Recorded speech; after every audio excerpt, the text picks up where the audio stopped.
बहुत ही important topic है chapter का, इस पे 100% क्वेश्चन आएगा ही आएगा। बाद में डिस्कस करेंगे, आगे जो आने वाले वीडियोस है उसमें आपको समझ में आएगा how to write your answers in the exam. I hope आपको समझ आ गया होगा what is the main difference between differentiation and cell division, right. So यहाँ देखिए, पहले सेल का डिवीजन हुआ, सेल ने बहुत सारे नंबर ऑफ सेल्स बना लिए, बंच ऑफ सेल बना लिए, राइट। अभी ये सेल को पता नहीं कि इसे आगे जाके मसल बनाना है एनिमल, या प्लांट में जाके जाइलम बनाना है, फ्लोएम बनाना है, एग्जैक्टली क्या बनाना वो कब समझेगा, व्हेन दीज टिश्यूज और सेल विल गेट डिफरेंशिएटेड।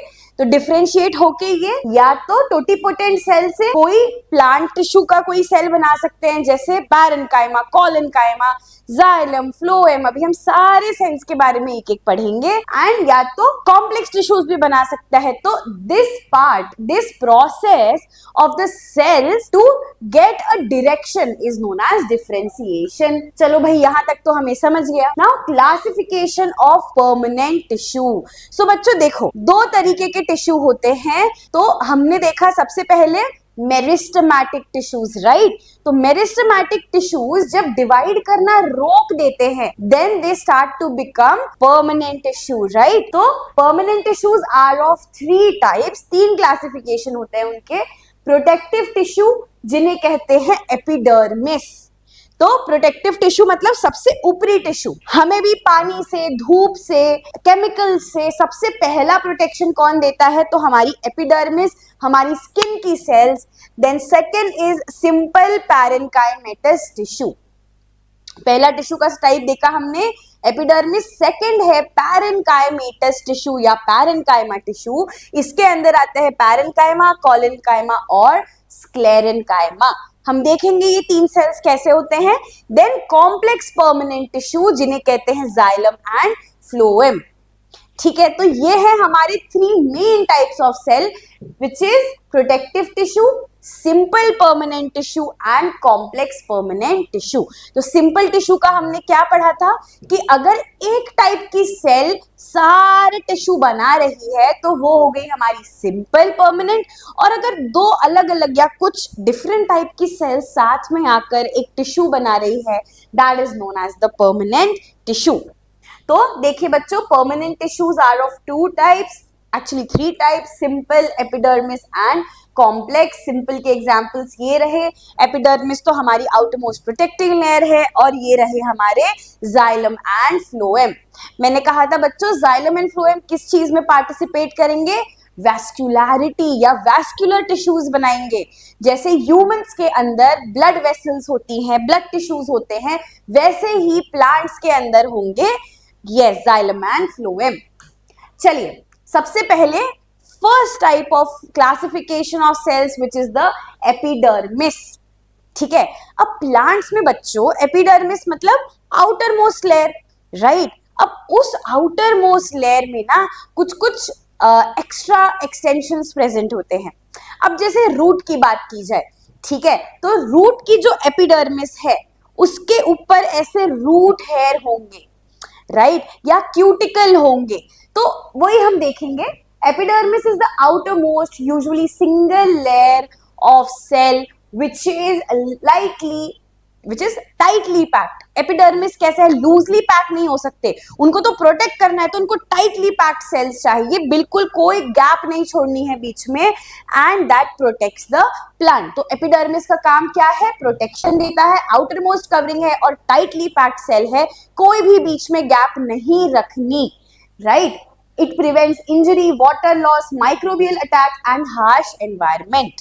जाहिर सी बात है भाई, वाटर लॉस मतलब ही क्या, प्लांट्स की जितनी भी पार्ट्स है हमको वाटर प्रोटेक्ट करके रखना है, हमें फर्दर यूज के लिए वाटर को प्रोटेक्ट करके रखना है। तो प्लांट्स में वाटर लॉस ना हो जाए, इन्फेक्शंस ना हो, इन सब का केयर कौन करेगा, तो एपिडर्मिस करेगा। And it secretes a waxy layer called as cuticle. समझ में आया। तो ये जो एपिडर्मिस है प्लांट के अंदर एक एक्स्ट्रा मटेरियल, एक वैक्सी सब्सटेंस सिक्रीट करता है। आप देखोगे लीव्स में एक चमक होती है, आप देखोगे तो हल्का सा, जिसके लिए हम हाइलाइटर लगाते हैं, इतना पता नहीं कौन कौन सी क्रीम लगाते हैं, प्लांट्स में वो नेचुरल ग्लो है। तो ग्लो कैसे आया प्लांट्स में? Because of a vaccine cuticle which is made up of a substance called cutin. ठीक है, तो epidermis is secreting cuticle which is made up of a structure called as cutin. The cuticle reduces transpiration and is thicker in plants with which are living in dry habitats. तो देखो बच्चों, हमने क्या कहा, epidermis water loss से बचाता है, right? अब मुझे एक बात बताओ, गर्मियों के मौसम में लड़कियां इस बात पे सहमति दें, तो जब गर्मियों का मौसम आता है तो हमारी स्किन थोड़ी ड्राई ड्राई लगती है कि नहीं? होठ फट जाते हैं, तो हम क्या करते हैं, बार बार लेते हैं, वैसलीन लेंगे या लिप ग्लॉस लेके लगाते रहेंगे। अब प्लांट्स तो ये कर नहीं सकते, तो ऐसे प्लांट्स जो डेजर्ट्स में या बहुत ही गर्म कंडीशंस में रहते हैं, वहां क्या होगा भाई? देखो, गर्म कंडीशन में क्या होगा, जो पानी होगा, मतलब हवा तो गर्म है, वार्म एयर है, तो क्या होगा, जो प्लांट्स की आउटर मोस्ट सरफेस है, सन उससे पानी खींचने को चाहेगा। सन चाहेगा कि ड्राई एयर है तो जहां से भी पानी खींच पाए। तो अब प्लांट है भाई, प्लांट ने रूट से वाटर अब्सॉर्ब कर रखा है, उसने वाटर स्टोर कर रखा है। अब ये जो गर्म धूप आएगी या जो गर्म हवा आएगी, वो क्या करेगा, वाटर को खींचेगा और वाटर को बाहर बुलाएगा। इस प्रोसेस को कहते हैं बच्चों ट्रांसपिरेशन, जहां पर पानी एक पुल किया जाता है by the outer most environment. तो इसी ट्रांसपिरेशन से बचने के लिए प्लांट ने एक वैक्सी सब्सटेंस दिया which is called as cuticle. तो देखो बच्चों, there are two types of cuticle secretion. एक है थिन क्यूटिकल, ये देखिए, ये तुम्हारे प्लांट्स के सेल हो गए, ये छोटी सी पतली सी लेयर जो आपको दिख रही है, ये है थिन क्यूटिकल। वेयर एज अब थिन क्यूटिकल कहाँ होगा भाई? जहां ट्रांसपिरेशन ज्यादा नहीं होगा, जहां ठंडक रहती है, एनवायरनमेंट में ज्यादा गर्मी नहीं है, धूप ज्यादा हार्श नहीं है, जहां पर पानी पुल नहीं होगा पूरे समय, उन प्लांट्स के लिए थिन क्यूटिकल ठीक है। लेकिन ऐसे प्लांट्स जो डेजर्ट कंडीशन में रहते हैं, वहां क्या होगा, ऐसे थिक क्यूटिकल होगी। Protection against microbes, physical injury and water loss. तो ये कुछ काम हो गए हमारे क्यूटिकल के। क्यूटिकल कौन सी लेयर के ऊपर प्रेजेंट है? एपिडर्मिस के ऊपर, which is the outer most layer of the entire plant cells या the entire organs of the plant, जैसे लीफ हो गए, स्टेम हो गए, यहाँ पर एपिडर्मिस प्रेजेंट होगी as the outer most layer. अब ये रूट हेयर क्या है भाई, देखेंगे तो मैंने कहा था आपको, रूट्स में कुछ एक्सटेंशंस निकल कर आते हैं जिन्हें कहते हैं root hair. They are hair like extension of epidermal cell presence in root. तो अब क्या है भाई, एपिडर्मिस तो पूरे प्लांट के बॉडी की जो आउटर मोस्ट कवरिंग है वो है एपिडर्मिस, लेकिन इस एपिडर्मिस से जो रूट्स में प्रेजेंट है एक हेयर लाइक सब्सटेंस या हेयर लाइक स्ट्रक्चर बाहर निकलेगा जो एब्जॉर्प्शन बढ़ाएगा। रूट का काम क्या है भाई, पानी को एब्जॉर्ब करना, खींचना, तो उसके लिए सरफेस एरिया बड़ी होनी चाहिए। तो ये जो रूट हेयर है वो सरफेस एरिया को बढ़ाते हैं, जितने ज्यादा रूट हेयर उतना ज्यादा पानी पुल करेगा अपनी तरफ, increases the surface area available for absorption and enable efficient uptake of water and mineral from the soil। तो भाई रूट का काम ही क्या था कि सॉइल से पानी खींच ले। अब सरफेस एरिया बढ़ गया तो ज्यादा वाटर एंड मिनरल्स खींचे जाएंगे, better absorption and a healthier plant growth. तो एक प्लांट जो जितने ज्यादा रूट हेयर्स होते हैं उसके उतने ही ज्यादा पानी एब्जॉर्ब करेगा, उतना ही ज्यादा हेल्दी प्लांट ग्रो होगा। तो देखो बच्चों, इस तरीके का अगर हम एक सेल की बात करें तो ये देखिए, ये जो लाइट येलो कलर का सब्सटेंस दिख रहा है that is nothing but our epidermis, और वही एपिडर्मिस आगे एक्सटेंड होकर क्या बना रही है, रूट हेयर बना रही है जो एब्जॉर्प्शन में मदद करता है। सो आई होप आपको पहला एक्सटेंशन या पहला प्रेजेंस ऑन एपिडर्मिस समझ में आया, which is root hair. Second presence on the epidermis is stromata. क्या कहा मैंने, स्ट्रोमाटा। What is स्ट्रोमाटा? जैसे हमें सांस लेने के लिए ये नॉस्ट्रल्स दी गई हैं, ब्रीद इन करते हैं, ब्रीद आउट करते हैं, अनुलोम विलोम करते हैं, उसके लिए हमारे पास क्या है? नॉस्ट्रल्स है।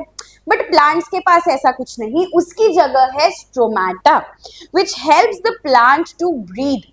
अब मैम ब्रीद मतलब ऐसे प्लांट तो दिखता नहीं है, हम दिखते हैं जिंदा ऐसे ब्रीद इन ब्रीद आउट करते हुए, प्लांट्स तो ऐसे नहीं दिखते भाई।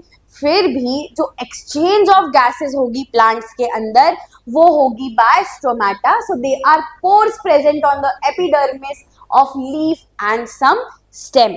तो अब जैसे हमें पोर्स कहाँ दिए है भाई? सिर्फ नाक वाली रीजन में दिए हैं और माउथ भी दिया है। चलो जब नाक ब्लॉक हो गई हमारी, जब सर्दी हो गई तो माउथ भी दे दिया चलो हमें, लेकिन वो फेस रीजन तक है।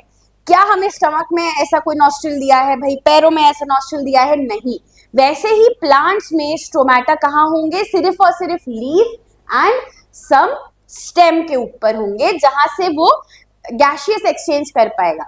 गैसियस एक्सचेंज के साथ साथ बच्चों, जो मैंने कहा पानी का लॉस होता है, राइट, बहुत धूप है और लीव्स है या स्टेम है, तो उसके ऊपर जो स्ट्रोमाटा है वहां से water will escape in the form of vapour. So they allow gaseous exchange and loss of water vapour. समझ में आया? Transpiration creates a pull that supports water transport through xylem and removes waste.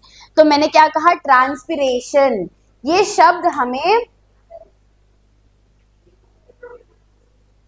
Transpiration ये शब्द हमें ध्यान रखना है बच्चों। इसका मतलब क्या होगा? इफ सपोज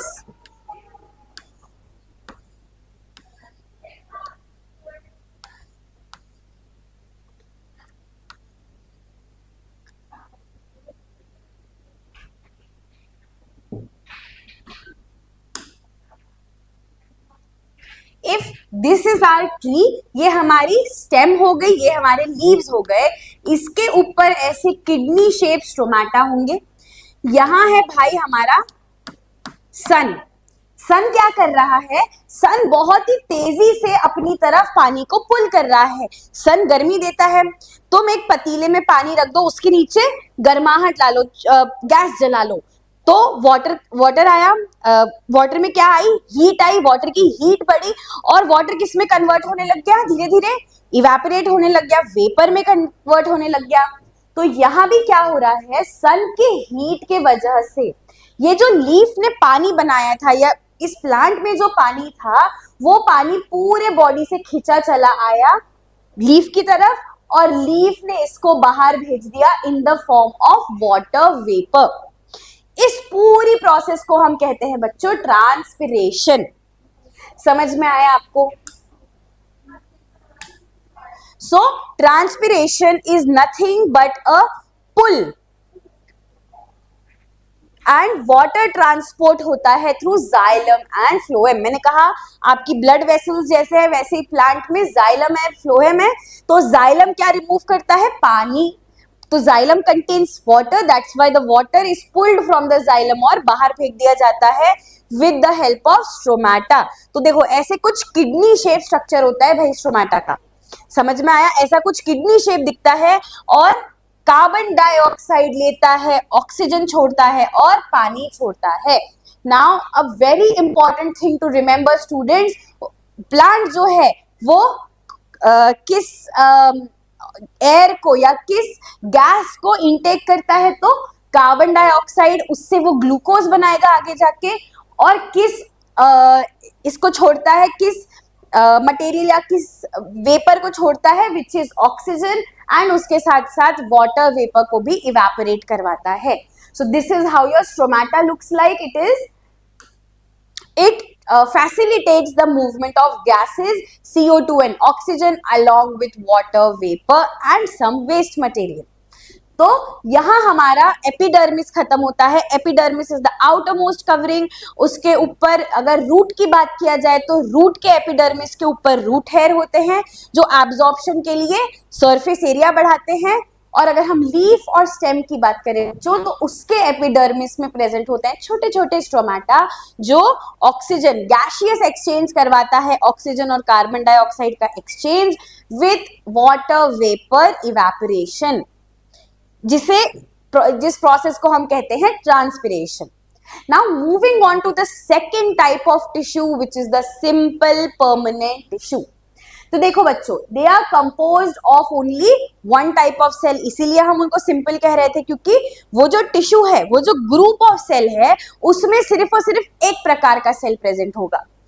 एंड क्या करवाते हैं ये सिंपल परमानेंट टिश्यूज, जितने भी सिंपल परमानेंट टिश्यू के टाइप है प्लांट के अंदर, उनके फंक्शंस क्या क्या है, तो देखिए, storage, photosynthesis, flexibility and mechanical support. क्या क्या करवाते हैं? स्टोरेज भी करवाते हैं भाई, उसके बाद फोटोसिंथेसिस में भी हेल्प करते हैं, स्टेबिलिटी भी देते हैं, सपोर्ट भी देते हैं। कौन से सेल्स? Simple permanent tissue. अब इनके भाई तीन टाइप्स हो गए, पैरेन्काइमा, कोलेनकाइमा एंड स्क्लेरेन्काइमा। तो ये हो गया आपका इंट्रोडक्शन। ऐसे दिखते हैं, देखो, पैरेन्काइमा स्टोरेज करवाते हैं, कोलेनकाइमा सपोर्ट देता है। अब अगर पैरेन्काइमा को स्टोरेज कराना है तो इसमें इंटरसेल्यूलर स्पेस बहुत होनी चाहिए। देखो, लूजली पैक्ड सेल है ना, इनके बीच में लार्ज इंटरसेल्यूलर स्पेस है। क्यों इंटरसेल्यूलर स्पेस है भाई? अब देखो, जब तुम रेस्टोरेंट में पिज्जा खाने गए हो या अपने दोस्तों के साथ खाने गए हो या मम्मी पापा के साथ, बढ़िया आज तो चिकन और तंदूरी नान खाएंगे, तो क्या करते हो? पहले बटन खोल लेते हो। किसका? पैंट का बटन खोल लिया, बेल्ट खोल के रख दिया, भाई आज तो मैं बिल्कुल ही पेट भर के खाऊंगा, ओवर ईट करने वाला हूं मैं आज, पहले ही बेल्ट निकाल के हमने बाजू में रख दिया। क्यों? क्योंकि हम स्पेस बढ़ा रहे हैं। अभी स्टमक में उतना खाना नहीं है, पर जब मैं खाना खा लूंगा तो सरफेस एरिया बढ़ जाएगी, तब बेल्ट टाइट हो जाएगा। उसी प्रकार से जब अगर पैरेन्काइमा सेल्स को खाना स्टोर करके रखना है बच्चों, so it will, the cells between these parenchyma, like the space between the cells should be large, उसे हम कहते हैं इंट्रासेल्यूलर स्पेस। इंट्रासेल्यूलर मतलब दो सेल के बीच की जगह ज्यादा होनी चाहिए, क्योंकि जब खाना खाएगा, ये खाना स्टोर करेगा तो बढ़ जाएगा, सेल मोटा हो जाएगा, तो भाई उसको आजू बाजू ग्रो करने के लिए जगह चाहिए। दूसरा हुआ हमारा कोलेनकाइमा। अब ये स्ट्रेंथ प्रोवाइड कर रहा है। कोलेनकाइमा सेल्स क्या कर रहे हैं भाई? प्लांट इरेक्ट खड़ा होना चाहिए, बिल्कुल डट के खड़ा होना चाहिए, कितनी भी आंधी आए, तूफान आए, द सेल्स और the plant body should not move. तो सपोर्ट दे रहा है भाई। तो अगर सपोर्ट देना है तो मोटी चमड़ी होनी चाहिए कि नहीं? अगर कोई इंसान है जो घर पे पूरी फैमिली को सपोर्ट कर रहा है, उसकी थोड़ी मोटी चमड़ी होनी चाहिए ना, जल्दी अगर गिर जाए तो कैसा support. That's why the collenchyma cells have thickening in its cell wall, या वो प्लांट की वॉल में आपको ऐसे थिकनिंग दिखाई देगी माइक्रोस्कोप के अंदर।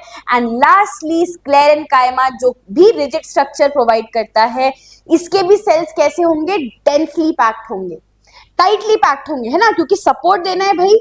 गिराना नहीं पड़ना चाहिए, प्लांट गिरना नहीं चाहिए, टूटना नहीं चाहिए, इसीलिए इनके सेल्स कैसे होंगे? स्क्लेरेन्काइमा के टाइटली पैक्ड, बट पैरेन्काइमा के सेल्स फ्लेक्सिबल होंगे और लूजली पैक्ड होंगे। तो चलिए एक एक सेल अच्छे से देखा जाएगा। पहला cell of simple permanent tissue are the parenchyma cells, right?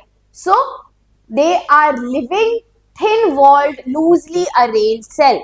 तो कैसे सेल होंगे भाई इस टिश्यू में? देखो बच्चों, टिश्यू की बात कर रहे हैं हम। टिश्यू मतलब ही क्या? It is a group of cells, right? तो इस पैरेन्काइमा टिश्यू में कैसे सेल्स होंगे? लूजली पैक्ड होंगे, क्योंकि भाई बड़ा होने वाले हैं, खाना स्टोर करने वाले हैं, तो थोड़ी जगह बनानी पड़ेगी कि नहीं? The intracellular spaces are present and the tissue mainly stores food. Intracellular space होती है और ये टिश्यूज कैसे सेल्स प्रोवाइड करते हैं? जो खाना स्टोर करके रखते हैं। The green parts perform photosynthesis in aquatic plant and air spaces help in floating. देखो बच्चों, दो चीजें हो गई यहाँ पर। पहली बात तो वो खाना स्टोर करके रखता है। दूसरी बात क्या है? कुछ पैरेन्काइमा सेल्स फोटोसिंथेसिस भी परफॉर्म करते हैं, और अगर इन पैरेन्काइमा सेल्स में थोड़ी जगह भी होती है बच्चों, तो ये जो एक्वेटिक प्लांट्स होते हैं, आप लोगों ने देखे होंगे लेक या पॉन्ड वगैरह में कुछ ऐसे किनारों पर पानी में प्लांट्स देखने को मिलते हैं जो ऐसे फ्लोट कर रहे होते हैं। अगर आपने नहीं देखा है तो जरूर जाकर देखिएगा कि जो लेक वगैरह होते हैं या जो वाटर बॉडीज होती है उसमें कुछ प्लांट्स होते हैं जो फ्लोट कर रहे होते हैं। अब वो फ्लोट कैसे करेंगे? हमें भी अगर स्विमिंग नहीं आती भाई तो हमें वो जैकेट पहनाया जाता है, वो ट्यूब दी जाती है, वो ट्यूब में क्या होती है, हवा डालते हैं। वैसे ही अगर इन सेल्स को फ्लोट करवाना है प्लांट को तो उनमें क्या होना चाहिए, एयर स्पेसेस। और क्योंकि पैरेन्काइमा सेल्स में बहुत जगह होती है, कुछ ना कुछ स्टोर करने के लिए जगह होती है, तो या तो वो खाना स्टोर करेगा या एक्वेटिक प्लांट्स के अंदर पानी स्टोर करेगा, सॉरी एयर स्टोर करेगा, जिसकी वजह से वो प्लांट पानी के ऊपर तैर सके। सो फोटोसिंथेसिस के लिए अगर कोई पैरेन्काइमा है तो उन्हें कहेंगे हम क्लोरेन्काइमा। क्या देख रहे हैं बच्चों, हमने पैरेन्काइमा टिश्यू देख लिया, उनके जनरल फीचर्स पढ़ लिए। अब हम टाइप्स ऑफ पैरेन्काइमा देखेंगे। अगर कोई पैरेन्काइमा फोटोसिंथेसिस करा रहा है भाई तो उसका नाम क्या होगा, क्लोरेन्काइमा। क्लोरेन नाम कहां से आया, क्लोरो का मतलब होगा क्लोरोप्लास्ट, और क्लोरोप्लास्ट के अंदर होता है पिगमेंट क्लोरोफिल। बच्चों हम ये पढ़ चुके हैं, हम क्लोरोप्लास्ट, हम ये सारे सेल ऑर्गेनेल्स पिछले चैप्टर में कवर कर चुके हैं। अगर आपने वो चैप्टर नहीं देखा है तो जल्दी जल्दी जाकर देख लीजिए। सो फर्स्ट टाइप इज क्लोरेन्काइमा, जो फोटोसिंथेसिस कराते हैं, उनके अंदर होता है क्लोरोप्लास्ट। दूसरा टाइप ऑफ पैरेन्काइमा इज एरेन्काइमा। नाम से ही समझ में आ रहा है भाई, एयर मतलब क्या होगा, large air spaces and help the plants in floating. तो ऐसे पैरेन्काइमा टिश्यूज जिनमें एयर स्पेसेस है वो कहने जाते हैं एरेन्काइमा। एंड स्टोरेज पैरेन्काइमा, जो ये खाना स्टोर करते हैं, उनका नाम होगा स्टोरेज पैरेन्काइमा, विच स्टोर फूड मटेरियल, या उनका काम है फूड स्टोरेज। तो भाई जो प्लांट्स ग्लूकोज बनाते हैं वो ग्लूकोज को कंबाइन करके स्टार्च बनाया जाता है, और वो स्टार्च देखो यहाँ पर जो स्टार्च है वो ऐसे तरीके से स्टोर होगा इन storage parenchyma. So I hope the first type of simple permanent tissue, which is parenchyma, is clear to all of you.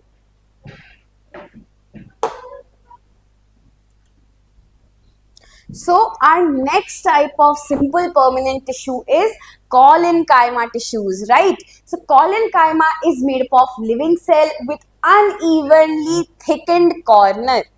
तो हमने देखा था सबसे पहले कि इनके जो कॉर्नर्स है या इनकी जो सेल की बाउंड्री है उसमें कुछ थिकनेस प्रोवाइड होती है, उसमें कुछ थिक थिक दिखता है। ऐसे क्यों भाई, क्योंकि उनको रिजिडिटी प्रोवाइड करनी है। So uneven look is due to pectin deposition. तो ये जो कॉलेनकाइमा सेल्स है बच्चों, उनकी जो सेल वॉल है उनमें एक एक्स्ट्रा मटेरियल होता है जिन्हें कहा जाता है पेक्टिन। ऐसे बहुत सारा पेक्टिन अगर आके डिपॉजिट हो गया, इसीलिए the look of the wall looks thickened. It provides mechanical support while allowing flexibility. तो देखो बच्चों, बहुत सारे प्लांट्स ऐसे हैं जो बेंड हो सकते हैं, जिनको आपने अगर सपोज आम तोड़ने हैं आपने, ठीक है, आपने आम लिया हाथ में और उसको नीचे खींचा तो थोड़ी सी टहनी भी बेंड हो गई। वो क्यों होता है, इलास्टिसिटी क्यों मिलती है सेल्स को, due to the presence of collenchyma cell, जिनके ऊपर डिपोजिशन होता है पेक्टिन का, जिसके वजह से बेंडिंग तो हो पाएगी लेकिन ब्रेकेज नहीं होगा। It enable young stem, leaf and stalk to bend without breaking। तो देखो ऐसा कुछ दिखता है कॉलेनकाइमा। यहाँ पर इसकी जो बाहर की सेल वॉल है इसमें अनइवन थिकनिंग देखने को मिलती है बच्चों। कौन आके डिपॉजिट होता है, पेक्टिन डिपॉजिट होता है, and bending without breaking is possible because of the tissue collenchyma. समझ आया? तो पहला हमने देखा पैरेन्काइमा टिश्यूज, उसमें हमने 3 टाइप्स देख लिए। कौन कौन से 3 टाइप्स देख लिए भाई, aerenchyma, chlorenchyma and storage parenchyma. उसके बाद हमने कॉलेनकाइमा देखा। अब finally the last type of simple permanent tissue are the sclerenchyma cells. अब ये क्या करवाते हैं बच्चों, they are thick lignified cell that make the tissue hard and strong। तो अभी जितने भी टिश्यूज नॉन फ्लेक्सिबल है, हार्ड है, स्ट्रॉन्ग है, वो क्यों है, because they contain they contain sclerenchymatous cells. Most of the sclerenchyma cells are dead at maturity. तो देखो बच्चों, जो हमने पहले दो सेल्स देखे, कौन कौन से, पैरेन्काइमा एंड कॉलेनकाइमा, ये दोनों सेल्स, ये दोनों टिश्यूज के सेल्स कैसे थे, लिविंग सेल्स थे। लेकिन स्क्लेरेन्काइमा के सेल्स क्या होते हैं बच्चों, जैसे वो डिवाइड हो गए, टिश्यू बन गए, उसके बाद डिफरेंशिएट भी हो गए, डिफरेंशिएट होके क्या बन जाएंगे, स्क्लेरेन्काइमा। जैसे ही वो मैच्योर हो गए, ठीक है, स्क्लेरेन्काइमा बन गए, थोड़ी बहुत ग्रोथ हो गई, मैच्योर हो गए, और they become dead. So most of the sclerenchyma cells are dead. और कहां कहां देखने को मिलते हैं ये, stem, leaf vein, seed coat, coconut husk and walnut shell. तो जितने भी टफ कवरिंग है, हार्ड कवरिंग है, या इवन लीव्स में जो वेन्स होती है बच्चों, जो टूटती नहीं आसानी से, उन सारी जगहों पे क्या प्रेजेंट होता है, sclerenchyma cells. They are dead cells and उनमें प्रोटोप्लास्ट नहीं होता, ये डेड सेल्स होते हैं। और जो भी हार्ड चीजें होती है एक प्लांट में, hard covering of coconut, husk of coconut, veins of leave, उसमें क्या प्रेजेंट होगा, स्क्लेरेन्काइमा सेल्स प्रेजेंट होंगे। सो आई होप बच्चों आपको जो सिंपल परमानेंट टिश्यूज के तीन टाइप्स है वो अच्छे से समझ गए होंगे। Let's see a simple comparison. ये आपके रिवीजन के लिए रखा जाता है बच्चों, so that while you are sitting and revising, जब आप टेस्ट के पहले रिवाइज करते हो तो अब इन टेबल से रिवाइज करके जल्दी से चीजें याद आ जाएगी। तो देखो, सबसे पहले the type of cells in parenchyma are living, collenchyma are living, but sclerenchyma में कैसे सेल्स होंगे, डेड। और कब डाई करते हैं ये cell, at maturity. Then cell wall कैसी होगी पैरेन्काइमा की, थिन। हमने क्या देखा था, इनकी आउटर मोस्ट कवरिंग थिन होती है और इनमें इंट्रासेल्यूलर स्पेस ज्यादा होती है। तो पैरेन्काइमा में cell wall is thin, collenchyma में अनइवनली थिक है, पूरे तरीके से नहीं, पर जहां भी किसका डिपोजिशन होगा भाई, पेक्टिन। तो जहां पर भी पेक्टिन का डिपोजिशन होगा वहां पे थिकनिंग देखने को मिलेगी, इसीलिए अनइवन टाइप की थिकनिंग है। And sclerenchyma is thick and lignify, इसके ऊपर लिग्निन सिक्रीट होता है, तो ये कंप्लीटली थिक होता है। पैरेन्काइमा में इंटरसेल्यूलर स्पेसेस आर प्रेजेंट, क्यों, क्योंकि खाना स्टोर करेगा, एयर स्टोर करेगा, जगह बढ़नी चाहिए, जगह ज्यादा चाहिए, इसीलिए दो सेल्स के बीच में स्पेस रहेगी। किस टिश्यू के अंदर, पैरेन्काइमा टिश्यू के अंदर। कॉलेनकाइमा में बहुत कम इंटरसेल्यूलर स्पेसेस होती है और स्क्लेरेन्काइमा में तो एब्सेंट ही होती है। स्क्लेरेन्काइमा में एकदम टाइटली पैक्ड टिश्यूज होते हैं, they are dead cells. And finally इनका फंक्शन क्या है, स्टोरेज एंड फोटोसिंथेसिस पैरेन्काइमा का, फ्लेक्सिबल सपोर्ट देता है कॉलेनकाइमा, और स्ट्रेंथ एंड रिजिडिटी देता है स्क्लेरेन्काइमा। स्ट्रेंथ मतलब कैसे, अभी हमने देखा वॉलनट का जो ऊपर वाला हिस्सा है जो आप तोड़ते हो, जिसके अंदर से आप सॉफ्ट वाला वॉलनट निकालते हो, वो जो टफ कवरिंग है, या कोकोनट में जो टफ कवरिंग है, वो कौन से सेल से बनी हुई है बच्चों, डेड स्क्लेरेन्काइमा सेल से बनी है। तो देखो parenchyma tissue, for example potato, potato में बहुत स्टार्च होता है बच्चों। तो वो स्टार्च क्या है, जो खाना प्लांट ने बनाया, प्लांट ने ग्लूकोज बनाया, वो ग्लूकोज को एक साथ जोड़ दिया और बन गया हमारा स्टार्च। वो स्टार्च, ये खाना इस तरीके से स्टोर होगा पैरेन्काइमा टिश्यूज में, लूजली पैक्ड टिश्यू होती है। कॉलेनकाइमा टिश्यू फ्लेक्सिबल होती है, अनइवनली थिक होती है। एंड स्क्लेरेन्काइमा टिश्यू कैसी होती है भाई, बहुत थिक होगी, इनके अंदर की स्पेस कम होगी, डेड सेल होगा, कुछ इस तरीके से दिखाई देगा। So I hope now simple permanent tissues में अब किसी को कोई भी डाउट नहीं, you all have understood the 3 types of simple permanent tissues. बच्चों अगर 5 मार्क का क्वेश्चन आता है, 2 मार्क का, 3 मार्क का, आपका अप्रोच कैसा होना चाहिए बच्चों, आपको आने वाली वीडियोस में मिलेगा। That's why I am telling you to stay tuned and subscribe to our Yashasvi academy channel on YouTube, क्योंकि बिल्कुल फ्री वीडियोस आने वाले हैं, बहुत सारा स्टडी मटेरियल आपके पास आने वाला है। So be energetic and stay tuned. So now let's move on to the next type of permanent tissue, which is complex permanent tissue. Complex नाम क्यों दिया हमने इन्हें? Because the tissue is composed of more than one type of cell. अभी तक हम क्या देख रहे थे बच्चों? एक टिश्यू है, अगर ये सपोज पैरेन्काइमा टिश्यू है तो सारे के सारे सेल्स एक तरीके के हैं। कोई भी टिश्यू उठाकर देख लो, सारे के सारे sales which is present in that tissue is made up of the same type of cell.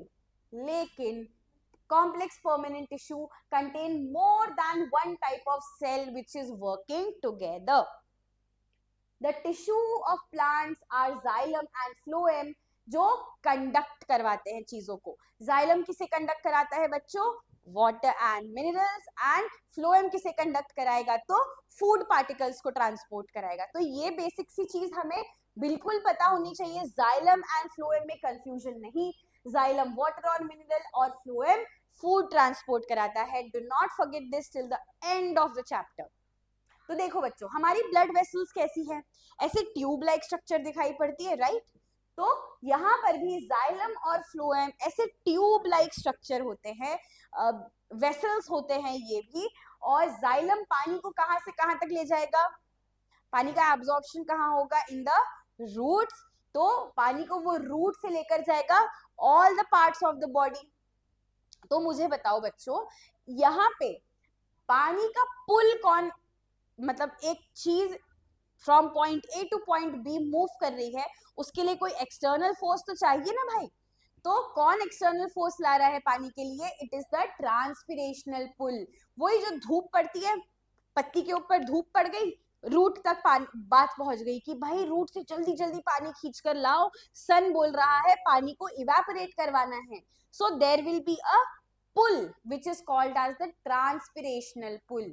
तो लीफ के ऊपर एक खिंचाव महसूस होगा जो सन से आ रहा है, सन की हीट से आ रहा है, और वो खिंचाव क्या कर रहा है? जाइलम के थ्रू पानी मंगवा रहा है, right? So from the roots, the absorption of water will happen, and through the xylem, the water will be transported to all the parts of the plant, which is from the stem to the leaves to the fruits to the flowers. Every part of the body of the plant requires water, right? अब भाई पानी तो हो गया, खाने का क्या? तो ये जो फ्लोएम है, ये फ्लोएम भी थोड़ा कॉम्प्लेक्स मटेरियल है, ठीक है? फ्लोएम, जाइलम देखो सिंपल सिंपल है, फ्लोएम में कुछ कुछ चीजें कॉम्प्लेक्सिटी होती है, उसको खाना पहुंचाना है। तो where is the food preparation going on? It is going on in the leaves और कुछ कुछ पार्ट्स ऑफ द स्टेम। तो वो जब खाना बनेगा, that food will be supplied to the entire part of the plants by the tissue और by the conducting tissue called as phloem. चलो बच्चों, तो सबसे पहले हम जाइलम क्या है, कैसा दिखता है, क्या क्या पार्ट्स है, वो कुछ कुछ समझेंगे। तो हम कंपोनेंट्स ऑफ जाइलम देखेंगे। तो जाइलम जो एक कनेक्टिव टिश्यू है, अब टिश्यू है तो बहुत सारी सेल से बना होगा, ऊपर से कॉम्प्लेक्स टिश्यू है तो मतलब एक सेल से नहीं बना होगा, एक से ज्यादा मल्टीपल तरीकों की सेल्स मिलके बनाएगी एक जाइलम टिश्यू। तो transports water and minerals from root to the other parts of plant, ये हमें समझ गया है। फंक्शन क्या है? Provide mechanical strength. अब देखो भाई, ये अगर हमारा स्टेम है, इसके अंदर से बहुत सारी जाइलम वेसल्स जा रही है। अब ये जो जाइलम वेसल है वो पानी का ट्रांसपोर्ट तो कर ही रही है, साथ ही साथ ये जो स्टेम है उसको मैकेनिकल स्ट्रेंथ भी दे रही है। It consists of tracheids, vessels, xylem fibers and xylem parenchyma. Parenchyma सुना सुना सा नाम है कि नहीं? क्या थे parenchyma cells? क्या कर रहे थे? स्टोरेज कर रहे थे, राइट? पानी भी स्टोर कर रहे थे, हवा भी स्टोर कर रहे थे, खाना भी स्टोर कर रहे थे। तो जाइलम में ये चार तरीके की सेल्स प्रेजेंट होंगी, which is tracheid, vessel, fibre and parenchyma. तो चलो, ये चार अलग अलग सेल्स मिला के खिचड़ी क्यों बनाई भाई? सबका कुछ अपना अपना रोल होगा, कुछ अपना अपना कंट्रीब्यूशन होगा। सो द ट्रैकीड्स, जो पहली सेल हम देख रहे हैं जाइलम के अंदर, वो है ट्रैकीड्स।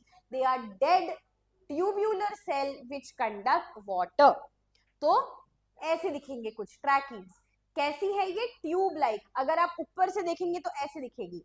अगर कोई ट्यूब है, कोई पाइप है, उसको काट दो तो ऊपर से आपको कैसा गोल दिखाई देगा, वैसे ही ये ऐसे कुछ ट्यूब लाइक सेल्स होती हैं और ये क्या करवाती है, दे कंडक्ट वाटर।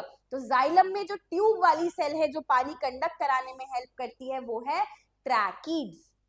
दूसरा हो गया भाई वेसल्स, है ना। वेसल्स भी कैसे हैं, डेड सेल्स है, तो ये ट्रैकीड भी डेड है, वेसल भी डेड है। वाइड ट्यूब्स विच कंडक्ट वाटर एफिशिएंटली, तो वेसल्स भी क्या है, ऐसे ही कुछ ट्यूब्यूलर स्ट्रक्चर है, ये देखो, लेकिन ये कुछ अच्छा मोटा ट्यूब लग रहा है ना। देखो बच्चों, जब हम हमारे घर में भी वाटर सप्लाई कराते हैं ना, तो हम देखते हैं कि अगर एक सोर्स है और बहुत सारे फ्लैट्स को पानी देना है, तो पतली पतली ट्यूब्स लगाएंगे कि हाँ भाई थोड़ा थोड़ा पानी सब फ्लैट्स में चला जाए। लेकिन अब हमारे घर की टंकी है, हमारे घर की टंकी से सिर्फ एक घर को पानी सप्लाई होना है, तो हम ऐसा मोटा पाइप लगाएंगे कि हाँ भाई पूरा टंकी का पानी हमारा है, आने दो घर में। या अगर आपको एक कुआं है, वहां से आपको एक खेत में पानी डालना है, तो आप मोटी ट्यूब लोगे कि भाई ज्यादा एफिशिएंटली पानी का फ्लो आना चाहिए। तो वैसे ही जाइलम के अंदर भी दो टाइप की ट्यूब्स होती है, एक हो गई ट्रैकीड्स जो थोड़ी पतली है, जो वाटर तो कंडक्ट करती है पर उतना ज्यादा नहीं कर पाती। दूसरी हो गई वेसल्स जो थोड़ी सी मोटी है, the diameter is more, wide tubes हैं ये, और वाटर का ट्रांसपोर्ट एफिशिएंटली करवाती है। समझ में आया बच्चों। फिर आए हमारे xylem fibres, right, they are also dead. तो अभी तक देखो ट्रैकीड्स भी डेड थे, डेड सेल्स थे, वेसल्स भी डेड सेल थे, और जाइलम फाइबर्स भी डेड है।